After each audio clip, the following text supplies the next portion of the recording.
ciidamada guutada lixaad ee qaybta lixdanaad ee ciidanka xoogga dalka Soomaaliyeed oo uu hogaaminayo taliyaha guutada lixaad ee qaybta lixdanaad gaashaale sare Cabdiraxmaan Cilmi Jimcaale kuwaasoo garab ka helaya ciidamada nabad ilaalinta midowga Afrika ee guutada 45aad ayaa fuliyay howlgallo wada jir ah oo lagu xaqiijinayo amniga tuulooyin hoos yimaada degmada Baraawe gaar ahaan deegaanada ku dhow degmada Sablaale.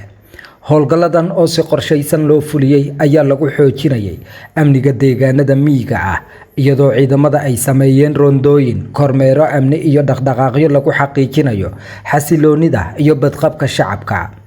saraakiisha hogaaminaysay howlgalka ayaa sheegay in ujeedada ugu weyn ay tahay adkeynta amniga ka hortagga dhaqdhaqaaqyada kooxaha nabaddiidka ah iyo xoojinta joogitaanka ciidamada ee deegaanada muhiimka ah ee gobolka Shabeellaha Hoose.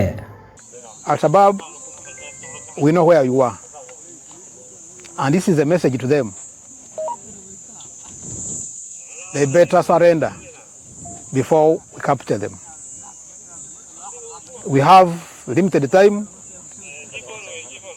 given to them. They should surrender to Somali National Security Forces or to AFROM before we capture them. I have very clear instructions, orders from my Sector 1 Commander, Brigadier General Jackson Kayanja, who is based in Mogadishu.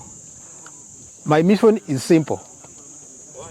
With the security forces supporting us to capture Al-Shabaab. Al-Shabaab, where they are, they should come and join the Somali security forces and they work together. Besides that, we are going to capture them.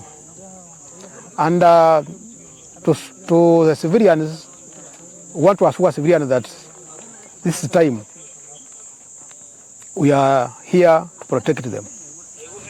And all what we are doing is within the mandate of AFROM to protect the civilians. They should not get worried. This is their time to cultivate. It's the rainy season.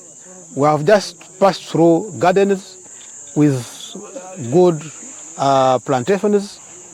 They should take this advantage of cultivating their plants, their crops and the food, because this is the season before the dry season. Our appeal to them, if they so happen to say Al-Shabaab, they should be able to report their movements within the area so that we are able to capture them.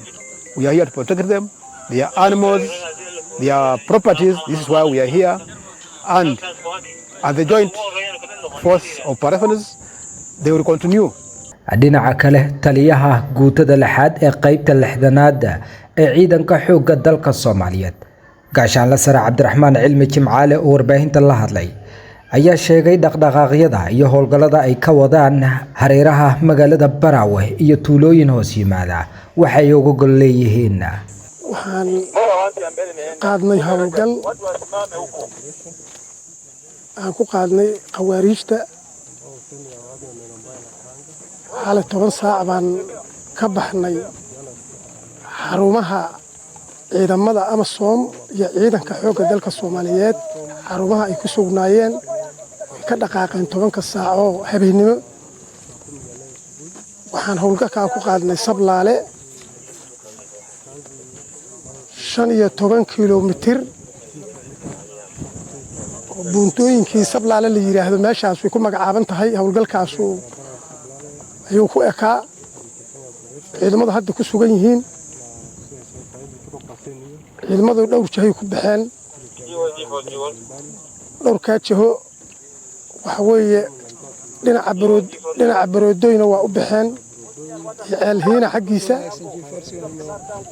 dhinacaan saddex aqab iyo webi goof iyo mudkaalmowna waa u baxeen.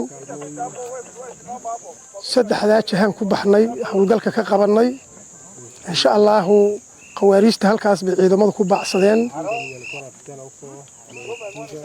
ciidanka xoogga dalka Soomaaliyeed iyo ciidanka AMISOM oo isgarabsanayo howlgalka ku wada socda oo kala harsanayn. halkaas waxaan howlgal ballaaran oo aan ka soo laaba doonin howlgalkaas wuu socod doonaa insha Allah wuu sii socod doonaa qawaariijta meelo badan oo haddeerba aan ka xaqiijino ka qabsanay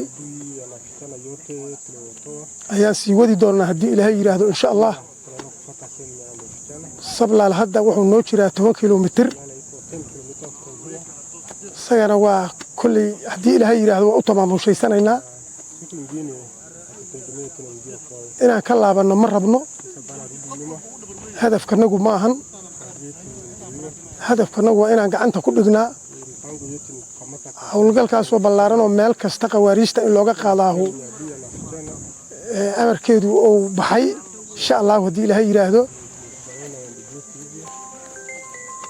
sidaas baa ciidamadu u howlgaleen haddana howlgalku waa socdaa